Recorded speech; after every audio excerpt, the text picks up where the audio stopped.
Hello, hello, gorgeous people! Bine v-am regăsit pe canalul meu de YouTube! Bine v-am regăsit la un nou clip din seria What the fuck?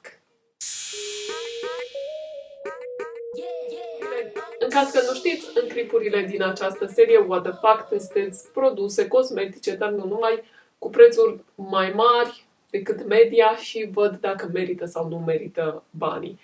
Data trecută am testat un ondulator de păr care costa 800 de lei, la reducere costa 800 de lei, iar astăzi o să testez un ruj care costă 300 de lei. Legit with 300 de lei pentru un ruj mi se pare enorm.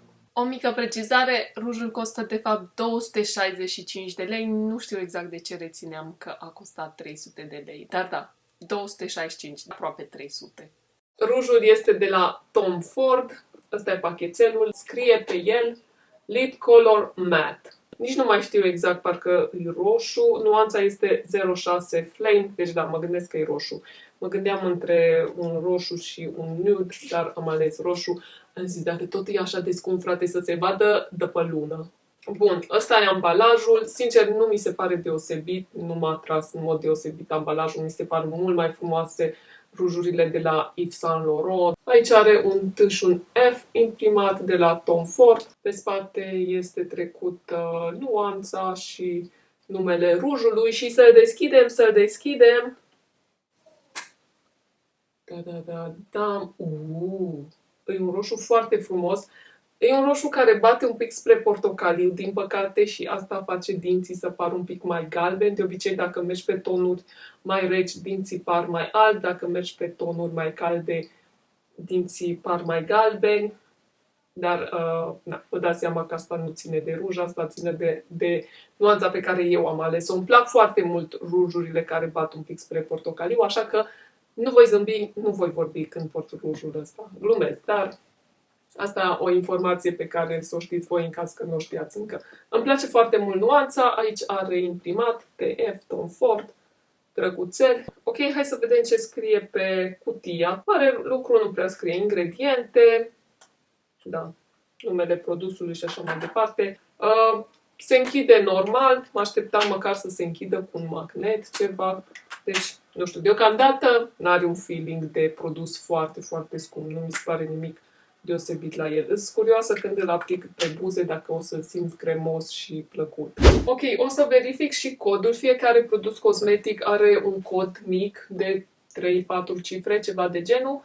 Diferă la fiecare și prin codul ăsta puteți să verificați cât de vechi este produsul, de cât timp stă pe stoc. De obicei, ele, cosmeticele, nu au data de producție, au eventual data de expirare, dar de obicei nici aceea nu este trecută. Scrie pur și simplu că expiră la, nu știu, 12 luni după deschidere, 6 luni de la deschidere, 24 de luni de la deschidere. De obicei îi un simbol, o să-l și pun undeva pe ecran și acolo arată ca un fel de cutiuță desfăcută și acolo scrie numărul de luni de valabilitate de la deschiderea produsului.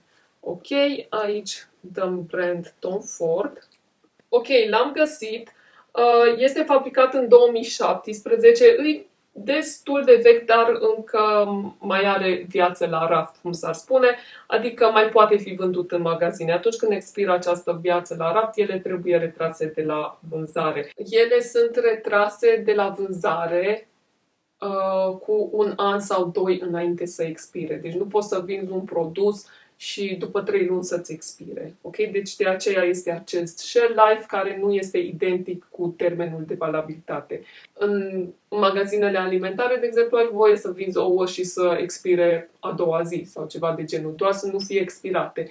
Ei bine, în cosmetice, teoretic, nu ai voie. Atunci când expiră life shell-ul, trebuie scoase de la vânzare.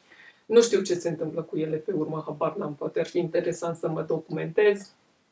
Cred că sunt distruse și aruncate, habar n-am, ar fi drăguț să fie donate, poate la tot felul de centre din acestea, poate pentru femei abuzate sau chestii de genul. Nu știu exact, sincer, chiar nu știu ce se întâmplă cu ele, pentru că e păcat să le distrugi atât timp cât ele mai au termenul de valabilitate de încă un an sau 2, dar nici nu poți să vinzi un produs și să dai, spre exemplu, pe rujul acesta 300 de lei și să expire după 6 luni. De aceea ele sunt retrase cu mult înainte să atingă termenul de expirare, tocmai de aceea ca să nu cumperi un produs și să nu poți să-l folosești pe toată perioada lui de viață. Ok.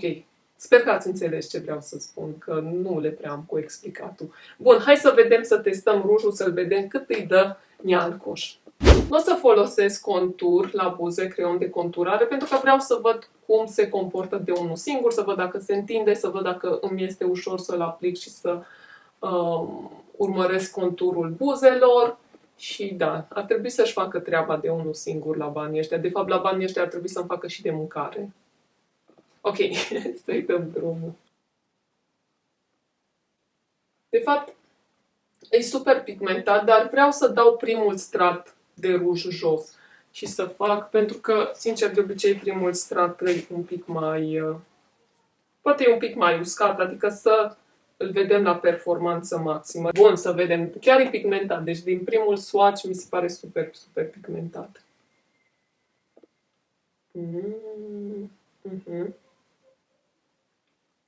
Glisează foarte fain pe buze, e super pigmentat. Trebuie să-mi iau o oglindă mai mică aici, așa.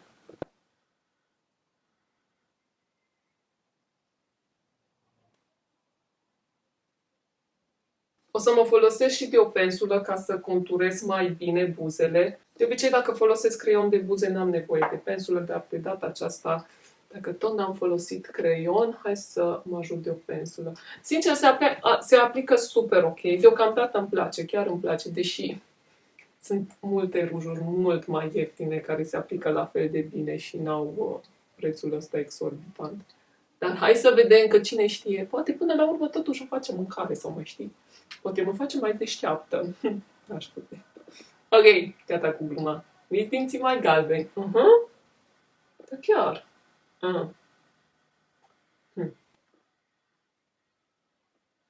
Cu pensula se aplică super, super ok.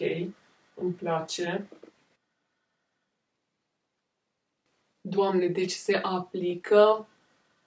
aplică super, super ușor. Nu vine să credeți.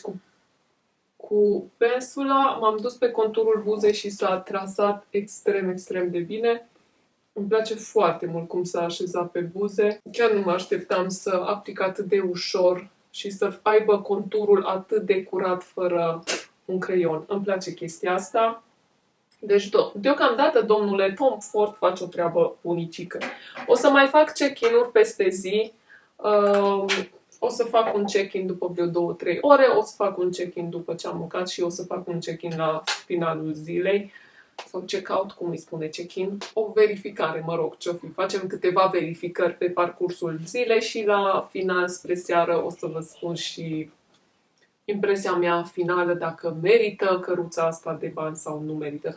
Sunt și un pic mai scumpe, 300 și ceva de lei, dar am zis hai că încerc asta, pentru că sincer mi-a plăcut nuanța asta și nu prea am un roșu din ăsta așa mai viu, parcă, mai de vară. Culoarea asta, sincer, mi se pare perfectă pentru vară, zic eu, nu? Că e așa un pic mai caldă.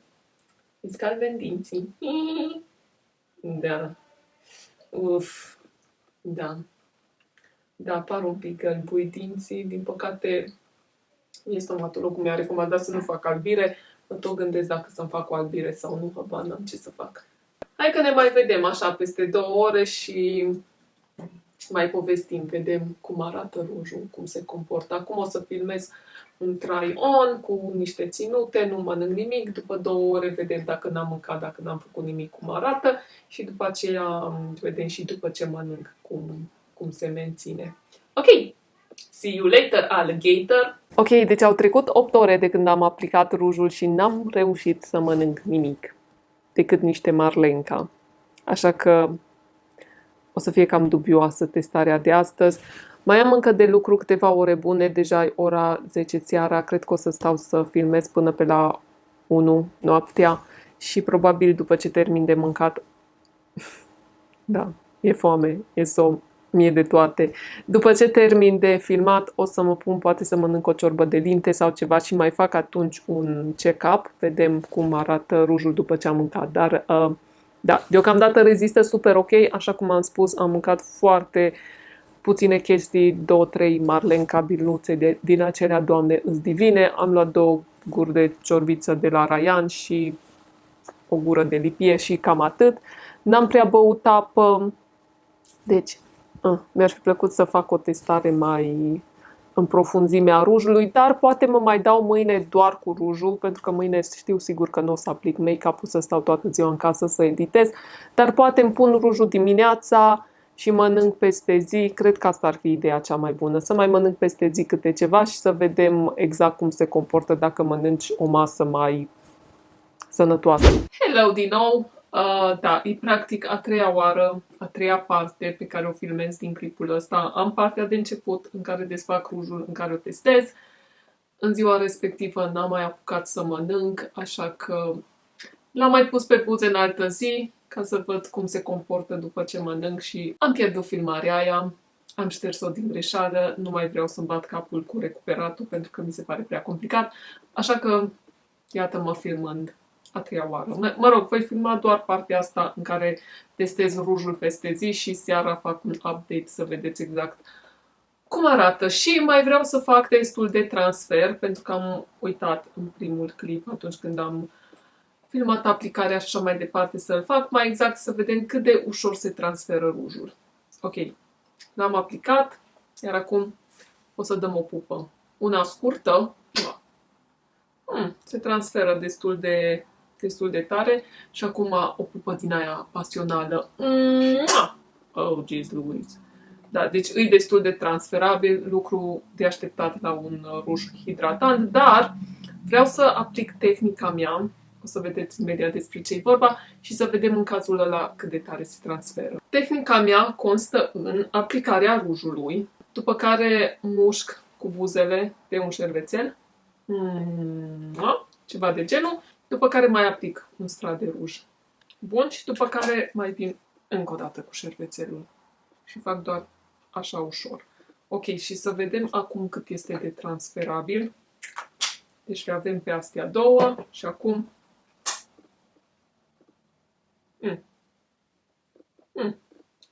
Vedem cât rezistă peste zi și dacă mai rămân cu ceva ruj pe buze după ce mănânc.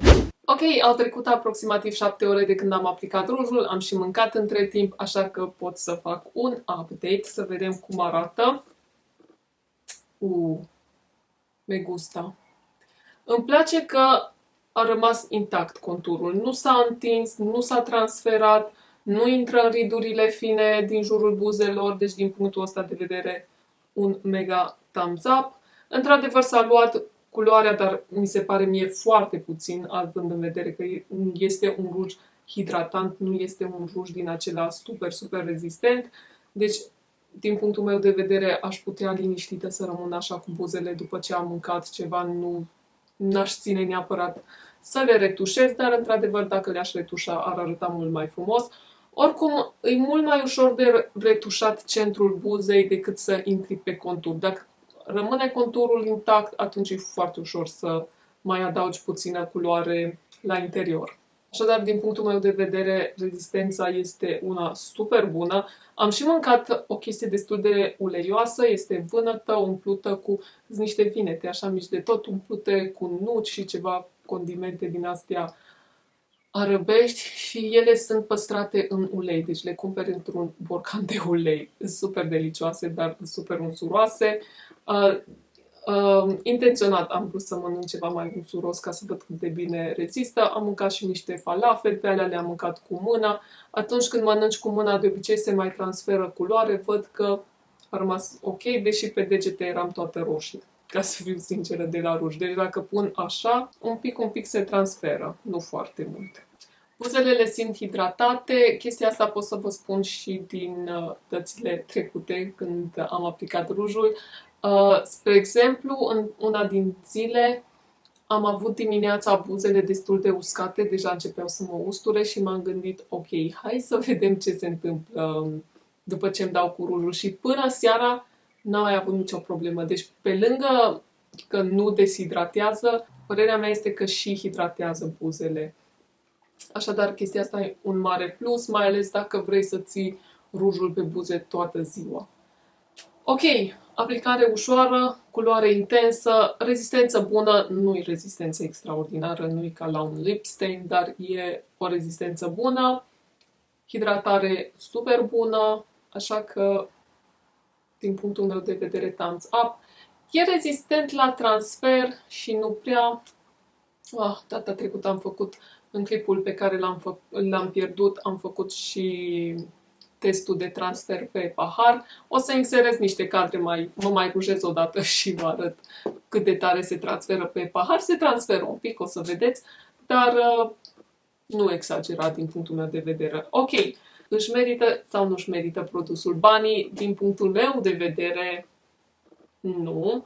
Dar cred că o persoană care are un job, pleacă dimineața, se întoarce seara, vrea să-și aplice dimineața rujul și să uite de el, să nu mai trebuiască să-l retușeze, dar nici nu vrea să-și simtă buzele la finalul zilei mega deshidratate, mai ales dacă se dă zilnic cu ruj.